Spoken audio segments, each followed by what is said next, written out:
Aquarius वालों की इस वीक की स्टोरी ऑफ द वीक क्या नजर आती है?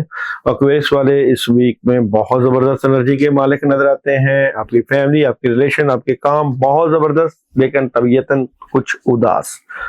एक्वेरियस वालों की इस वीक की एनर्जी, एक्वेरियस वालों की इस वीक की एनर्जी की बात करें तो आपके माली मामलात, रूहानी मामलात बड़े जबरदस्त हैं।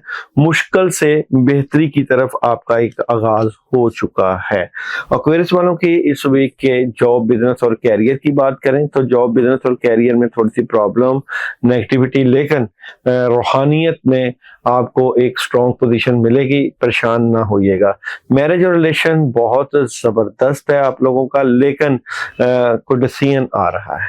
और जनाब हेल्थ की बात करें तो हेल्थ जबरदस्त है। एजुकेशन में रुकावट है। ट्रैवल आप लोग कर सकते हैं। सन एनर्जी का आप लोगों के लिए मैसेज है, इट्स अप टू यू।